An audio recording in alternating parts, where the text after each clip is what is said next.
ओम उमा महेश्वराय नमः। आप सभी का हमारे YouTube चैनल पर हार्दिक स्वागत है। आज सावन मास के मंगलवार पर आइए सुने मंगला गौरी व्रत कथा। सनत कुमार बोले, हे प्रभु, सर्वप्रथम इस व्रत को किसने किया था और किसको इसका फल प्राप्त हुआ? हे शंभो, जिस तरह से मुझे इसके प्रति निष्ठा हो जाए, कृपा करके वैसे ही बताइए। ईश्वर बोले, हे सनत कुमार, पूर्व काल में कुरु देश में श्रुतकीर्ति नामक एक विद्वान, कीर्तिशाली, शत्रुओं का नाश करने वाला, 64 कलाओं का ज्ञाता तथा धनुर्विद्या में कुशल राजा हुआ था। पुत्र के अतिरिक्त अन्य सभी शुभ चीजें उस राजा के पास थी। अतः वह राजा संतान के विषय में अत्यंत चिंतित हुआ और जब ध्यान पूर्वक देवी की आराधना करने लगा, तब उसकी कठोर तपस्या से देवी प्रसन्न हो गईं और उससे ये वचन बोली, हे सुब्रत, वर मांगो। श्रुतकीर्ति बोला, हे देवी, यदि आप मुझ पर प्रसन्न हैं तो मुझे सुंदर पुत्र दीजिए। हे देवी, आपकी कृपा से अन्य किसी भी वस्तु का अभाव नहीं है। उसका ये वचन सुनकर पवित्र मुस्कान वाली देवी ने कहा, हे राजन, तुमने अत्यंत दुर्लभ वर मांगा है, फिर भी कृपा बस मैं तुम्हें अवश्य दूंगी।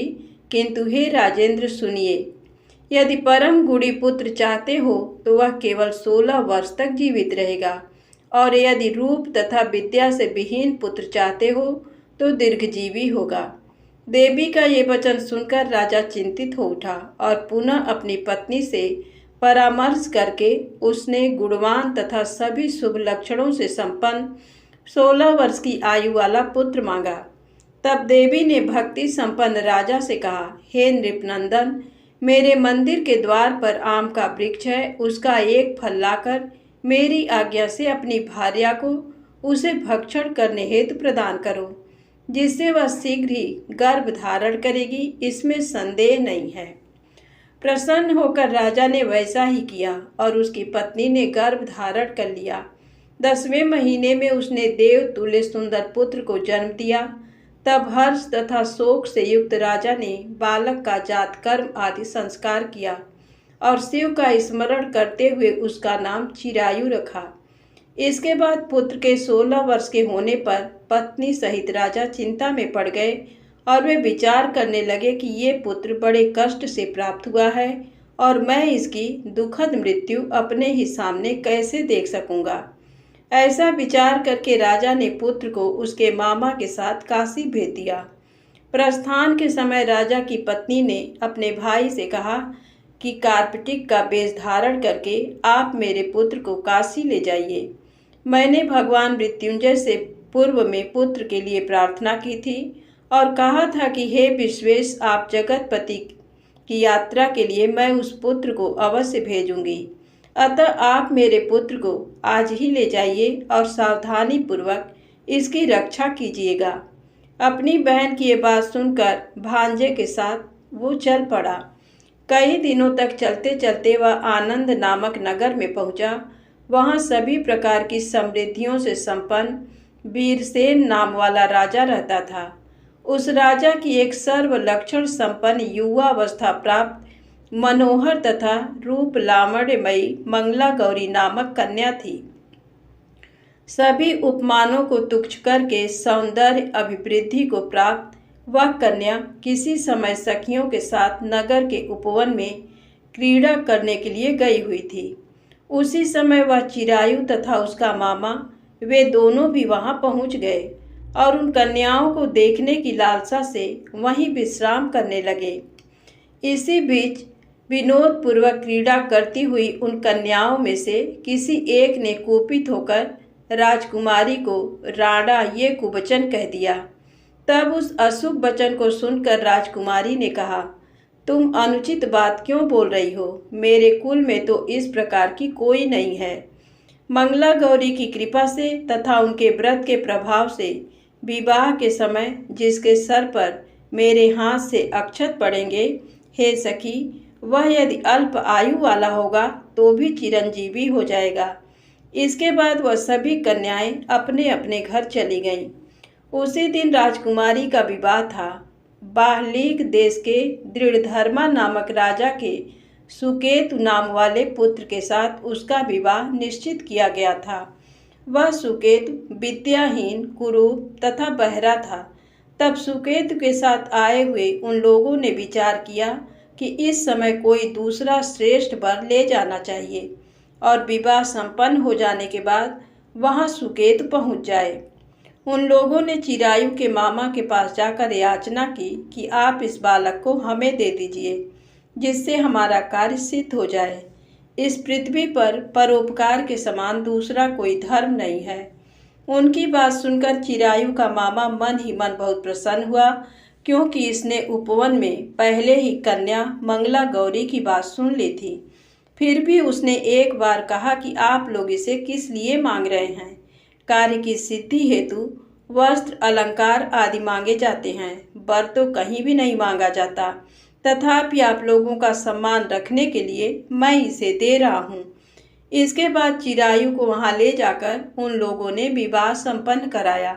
सप्तपदी आदि के हो जाने पर रात्रि में शिव पार्वती की प्रतिमा के समक्ष उस चिरायु ने हर्ष युक्त होकर मंगला गौरी के साथ शयन किया।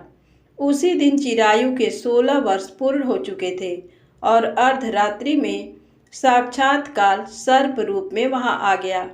इसी बीच संयोगवश राजकुमारी जाग गई। उसने उस महासर्प को वहां देखा और वह भय से व्याकुल होकर कांपने लगी।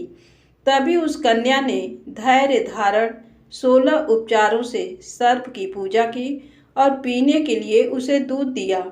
उसने दीनता भरी वाणी में उस सर्प की प्रार्थना तथा स्तुति की। मंगला गौरी प्रार्थना करने लगी कि मैं उत्तम व्रत को करूंगी, जिससे मेरे पति जीवित रहें। ये जिस तरह से चिरकाल तक जीवित रहें, आप वैसा कीजिए। इतने में सर्प वहां स्थित एक कमंडल में प्रवेश कर गया और उस मंगला गौरी ने अपनी कंचुकी से उस कमंडल का मुंह बांध दिया। इसी बीच उसका पति अंगड़ाई लेकर जाग गया और अपनी पत्नी से बोला, हे प्रिय, मुझे भूख लगी है। तब वह अपनी माता के पास जाकर खीर, लड्डू आदि ले आई और उसके द्वारा दिए भोज्य पदार्थ को उसने प्रसन्न मन होकर खाया। भोजन के पश्चात हाथ धोते समय उसके हाथ से अंगूठी गिर पड़ी। तांबूल खाकर वह पुनः सो गया। इसके बाद मंगला गौरी कमंडल को फेंकने के लिए जाने लगी। विधि की कैसी गति है कि उस कमंडल में से बाहर की ओर जगमग करती हुई हार कांति को देखकर वह आश्चर्यचकित हो गई। घट में स्थित उस हार को उसने अपने कंठ में धारण कर लिया। इसके बाद कुछ रात शेष रहते ही चिरायु का मामा आकर उसे ले गया। इसके बाद वर पक्ष के लोग सुकेतु को वहां ले आए। उसे देख मंगला गौरी ने कहा कि ये मेरा पति नहीं है। तब उन सभी ने उससे कहा, हे शुभे, तुम ये क्या बोल रही हो? यहाँ तुम्हारा कोई परिचायक हो तो उसे हम लोगों को बताओ। मंगला गौरी बोली, जिसने रात्रि में 9 रत्नों से बनी अंगूठी दी है, उसकी अंगुली में इसे डालकर परिचायक निशानी देख लें। मेरे पति ने रात्रि में मुझे जो हार दिया था, उसके रत्नों का समुदाय कैसा है, इस बात को ये बताएं। ये तो कोई अन्य ही है। इसके अतिरिक्त रात्रि में आम सींचते समय उनका पैर कुमकुम से लिप्त हो गया था। वह मेरी जांघ पर अब भी विद्यमान है। उसे आप लोग शीघ्र देख लें। साथ ही रात में परस्पर भाषण तथा भोजन आदि जो कुछ किया गया था, उसे भी ये बता दें, तब ये निश्चय ही मेरे पति हैं। इस प्रकार उसका वचन सुनकर सभी ठीक है कहने लगे। किंतु जब एक भी बात न मिली, तब सभी ने सुकेतु को उसका पति होने से निषिद्ध कर दिया और वर पक्ष वाले जिस तरह से आए थे उसी तरह से चले गए। उसके बाद अपने वंश को बढ़ाने वाले महान यश से संपन्न तथा परम मनस्वी मंगला गौरी के पिता ने अन्न पान आदि का सत्र चलाया। उन्होंने वर पक्ष का वृत्तांत कानों कान सुन लिया कि स्वरूप से कुरूप होने के कारण लोगों के द्वारा किसी अन्य को वर के रूप में आदर पूर्वक लाया गया था। तब उन्होंने अपनी कन्या को पर्दे के भीतर बिठा दिया।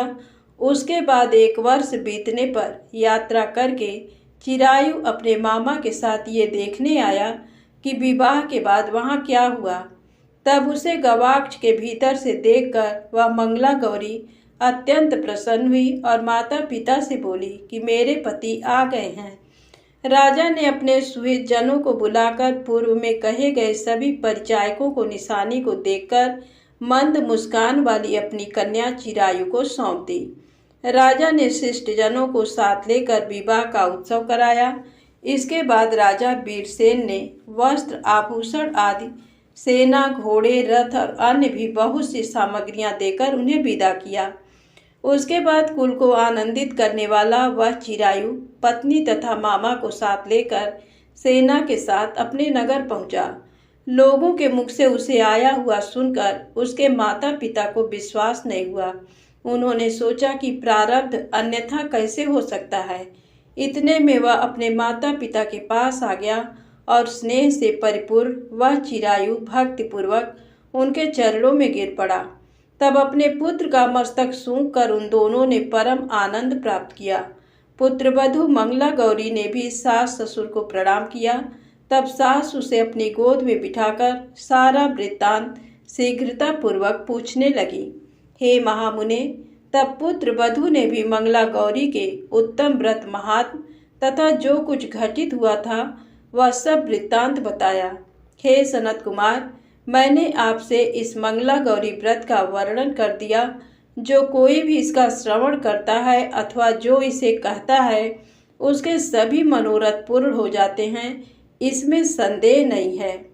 धन्यवाद। प्रेम से बोले मंगला गौरी माता की जय हो। आप आइए सुने मंगलवार व्रत की पौराणिक कथा। बोलिए हनुमान जी महाराज की जय। व्यास जी ने कहा, एक बार नैमिषारण्य तीर्थ में 80,000 मुनि एकत्र होकर पुराणों के ज्ञाता श्री सूत जी से पूछने लगे, हे महामुने, आपने हमें अनेक पुराणों की कथाएं सुनाई हैं। अब कृपा करके हमें ऐसा व्रत और कथा बताएं जिसके करने से संतान की प्राप्ति हो तथा मनुष्यों को रोग शोक अग्नि सर्व दुख आदि का भय दूर हो, क्योंकि कलयुग में सभी जीवों की आयु बहुत कम है। फिर इस पर उन्हें रोग चिंता के कष्ट लगे रहेंगे तो फिर वह श्री हरि के चरणों में अपना ध्यान कैसे लगा सकेंगे। श्री सूत जी बोले, हे मुनियों, आपने लोक कल्याण के लिए बहुत ही उत्तम बात पूछी है। एक बार युधिष्ठिर ने भगवान श्री कृष्ण से लोक कल्याण के लिए यही प्रश्न किया था। भगवान श्री कृष्ण और युधिष्ठिर का संवाद तुम्हारे सामने कहता हूँ, ध्यान देकर सुनो। एक समय पांडवों की सभा में श्री कृष्ण जी बैठे हुए थे। तब युधिष्ठिर ने भगवान श्री कृष्ण से प्रश्न किया, हे प्रभु नंद नंद गोविंद, आपने मेरे लिए अनेकों कथाएं सुनाई हैं।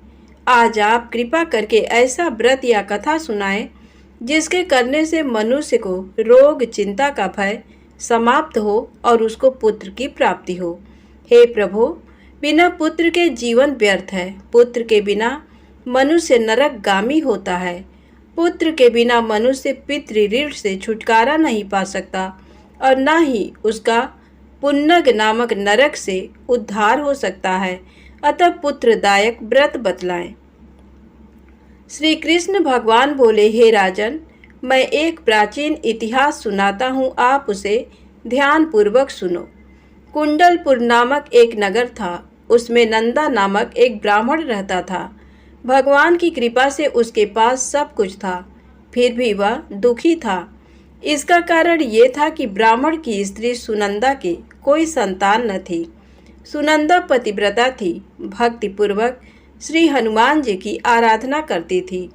मंगलवार के दिन व्रत करके अंत में भोजन बनाकर हनुमान जी का भोग लगाने के बाद स्वयं भोजन करती थी। एक बार मंगलवार के दिन ब्राह्मणी गृह कार्य की अधिकता के कारण हनुमान जी को भोग न लगा सकी, तो इस पर उसे बहुत दुख हुआ। उसने कुछ भी नहीं खाया और अपने मन में प्रण किया कि अब तो अगले मंगलवार को ही हनुमान जी का भोग लगाकर अन्न जल ग्रहण करेगी। ब्राह्मणी सुनंदा प्रतिदिन भोजन बनाती, श्रद्धा पूर्वक पति को खिलाती, परंतु स्वयं भोजन नहीं करती और मन ही मन श्री हनुमान जी की आराधना करती थी। इसी प्रकार 6 दिन गुजर गए और ब्राह्मणी सुनंदा अपने निश्चय के अनुसार भूखी प्यासी निराहार रही और अगले मंगलवार को ब्राह्मणी सुनंदा प्रातःकाल ही बेहोश होकर गिर पड़ी। ब्राह्मणी सुनंदा की इस असीम भक्ति के प्रभाव से श्री हनुमान जी बहुत प्रसन्न हुए और प्रकट होकर बोले, सुनंदा, मैं तेरी भक्ति से बहुत प्रसन्न हूँ, तू उठ और वर मांग। सुनंदा अपने आराध्य देव श्री हनुमान जी को देखकर आनंद की अधिकता से विह्वल हो श्री हनुमान जी के चरणों में गिरकर बोली, हे प्रभु, मेरी कोई संतान नहीं है, कृपा करके मुझे संतान प्राप्ति का आशीर्वाद दें, आपकी अति कृपा होगी। श्री महावीर जी बोले, तेरी इच्छा पूर्ण होगी, तेरे एक कन्या पैदा होगी, उसके अष्टांग प्रतिदिन सोना दिया करेंगे। इस प्रकार कहकर श्री महावीर जी अंतर्ध्यान हो गए। ब्राह्मणी सुनंदा बहुत हर्षित हुई और सभी समाचार अपने पति से कहा। ब्राह्मण देवकन्या का वरदान सुनकर कुछ दुखी हुए, परंतु सोना मिलने की बात सुनी तो बहुत प्रसन्न हुए। विचार किया कि ऐसी कन्या के साथ मेरी निर्धनता भी समाप्त हो जाएगी। श्री हनुमान जी की कृपा से वह ब्राह्मणी गर्भवती हुई और 10वें महीने में उसे बहुत ही सुंदर पुत्री प्राप्त हुई। ये बच्ची अपने पिता के घर में ठीक उसी तरह से बढ़ने लगी जिस प्रकार शुक्ल पक्ष का चंद्रमा बढ़ रहा है। 10वें दिन ब्राह्मण ने उस बालिका का नामकरण संस्कार कराया। उसके कुल पुरोहित ने उस बालिका का नाम रत्नावली रखा, क्योंकि ये कन्या सोना प्रदान किया करती थी।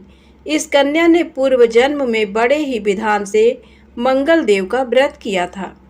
रत्नावली का अष्टांग बहुत सा सोना देता था। उस सोने से नंदा ब्राह्मण बहुत ही धनवान हो गया। अब ब्राह्मणी भी बहुत अभिमान करने लगी थी। समय बीतता रहा। अब रत्नावली 10 वर्ष की हो चुकी थी।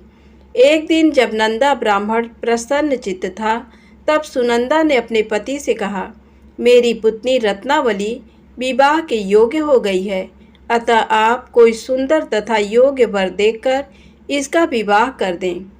ये सुन ब्राह्मण बोला, अभी तो रत्नावली बहुत छोटी है। तब ब्राह्मणी बोली, शास्त्रों की आज्ञा है कि कन्या 8वें वर्ष में गौरी, 9 वर्ष में रोहिणी, 10वें वर्ष में कन्या, इसके पश्चात रस्वला हो जाती हैं। गौरी के दान से पाताल लोक की प्राप्ति होती है, रोहिणी के दान से वैकुंठ लोक की प्राप्ति होती है, कन्या के दान से इंद्रलोक में सुखों की प्राप्ति होती है। अगर हे पतिदेव रजस्वला का दान किया जाता है तो घोर नरक की प्राप्ति होती है। इस पर ब्राह्मण बोला, अभी तो रत्नावली मात्र 10 ही वर्ष की है और मैंने तो 16-16 साल की कन्याओं के विवाह कराए हैं, अभी जल्दी क्या है।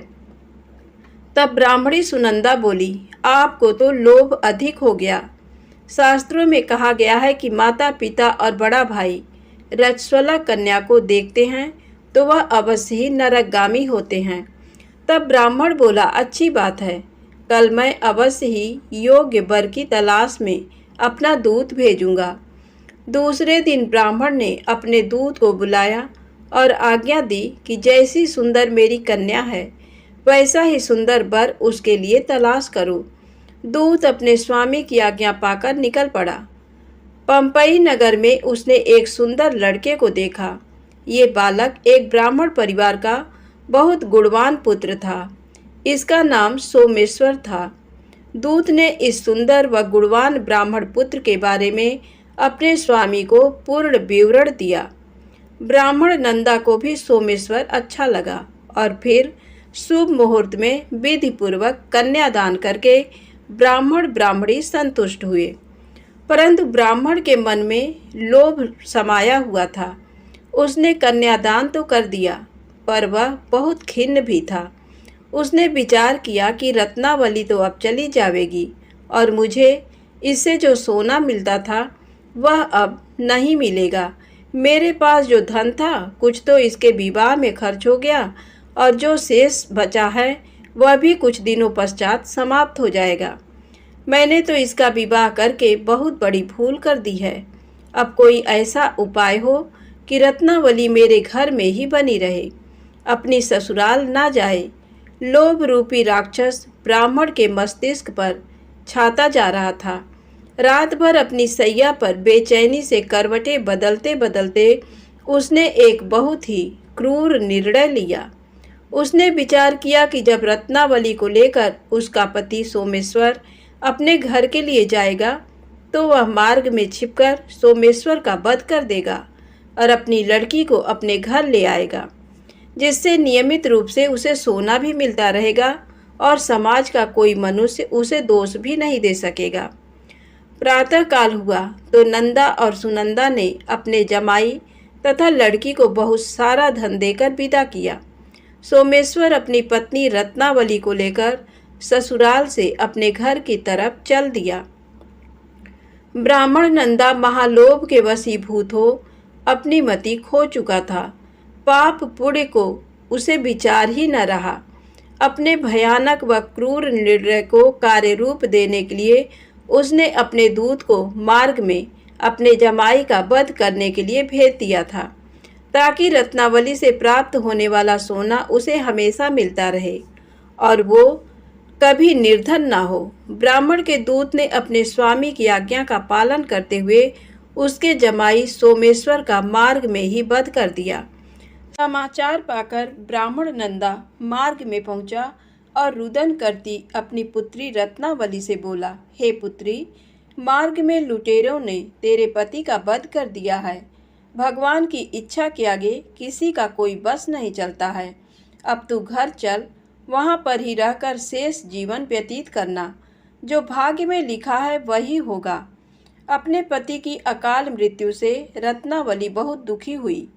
करुण क्रंदन व रुदन करते हुए अपने पिता से बोली, हे पिताजी, इस संसार में जिस स्त्री का पति नहीं है उसका जीना व्यर्थ है। मैं अपने पति के साथ ही अपने शरीर को जला दूंगी और सती होकर अपने इस जन्म को, माता पिता के नाम को तथा सास ससुर के यश को सार्थक करूंगी। ब्राह्मण नंदा अपनी पुत्री रत्नावली के वचनों को सुनकर बहुत दुखी हुआ। विचार करने लगा, मैंने व्यर्थ ही जमाई वध का पाप अपने सिर लिया। रत्नावली तो उसके पीछे अपने प्राण तक देने को तैयार है। मेरा तो दोनों तरफ से मरण हो गया। धन तो अब मिलेगा नहीं। जमाई वध के पाप के फलस्वरूप यम यातना भी भुगतनी पड़ेगी। ये सोचकर वह बहुत खिन्न हुआ। सोमेश्वर की चिता बनाई गई। रत्नावली सती होने की इच्छा से अपने पति का सिर अपनी गोद में रखकर चिता में बैठ गई। जैसे ही सोमेश्वर की चिता को अग्नि लगाई गई, वैसे ही प्रसन्न हो मंगल देव वहाँ प्रकट हुए और बोले, हे रत्नावली, मैं तेरी पति भक्ति से बहुत प्रसन्न हूँ, तू वर मांग। रत्नावली ने अपने पति का जीवन दान मांगा। तब मंगल देव बोले, रत्नावली, तेरा पति अजर अमर है, ये महाविद्वान भी होगा और इसके अतिरिक्त तेरी जो इच्छा हो वर मांग। तब रत्नावली बोली, हे ग्रहों के स्वामी, यदि आप मुझ पर प्रसन्न हैं तो मुझे ये वरदान दीजिए कि जो भी मनुष्य मंगलवार के दिन प्रातःकाल लाल पुष्प लाल चंदन से पूजा करके आपका स्मरण करे, उसको रोग व्याधि ना हो, स्वजनों का कभी वियोग ना हो, सर्प अग्नि तथा शत्रुओं का भय ना रहे। जो स्त्री मंगलवार का व्रत करे वह कभी विधवा ना हो। मंगल देव तथास्तु कहकर अंतर ध्यान हो गए। सोमेश्वर मंगल देव की कृपा से जीवित हो उठा। रत्नावली अपने पति को पुनः प्राप्त कर बहुत प्रसन्न हुई और मंगल देव का व्रत प्रत्येक मंगलवार को करके व्रतराज और मंगल देव की कृपा से इस लोक में सुख ऐश्वर्य को भोगते हुए अंत में अपने पति के साथ स्वर्ग लोक को गई। प्रेम से बोले हनुमान जी महाराज की जय हो। दोस्तों, वीडियो पसंद आए तो कृपया मेरे चैनल को लाइक सब्सक्राइब अवश्य करें। जय माता दी, जय भोलेनाथ।